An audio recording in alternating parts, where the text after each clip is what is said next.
उसके साथ साथ प्लान और नॉन प्लान एक्सपेंडिचर को अलग अलग जो डिस्टिंक्शन था उसको समाप्त करना, ताकि हम बेटर किटी का उपयोग कर सके।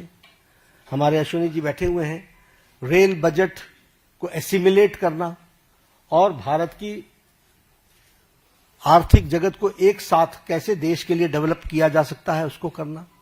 आप भी जानते हैं, हम भी जानते हैं कि हमारी इकोनॉमी 10th से छलांग लगा करके 5th पर पहुंच गई, और अब जो इंटरनेशनल मॉनेटरी फंड का जो अब नया डेटा आ रहा है वो हमको 4थे स्थान पर ला रहा है, और हम 4थे स्थान की तरफ हम अग्रसर हुए हैं। और हम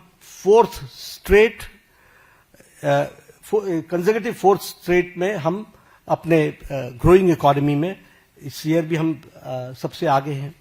और उसी तरीके से हम देखें फास्टेस्ट ग्रोइंग इकोनॉमी के रूप में हमारा 4था साल लगातार चल रहा है। Per capita income has increased by 67%. Foreign exchange reserves has increased by 135%. Exports at the record of to the US dollars is 825 billion. Gross FDI rise is 106%. Taxpayers का बेस बहुत इंक्रीज हुआ है, वो 127%. और उसी तरीके से ग्रॉस डायरेक्ट टैक्स कलेक्शन ये भी 238% का इंक्रीज हुआ है।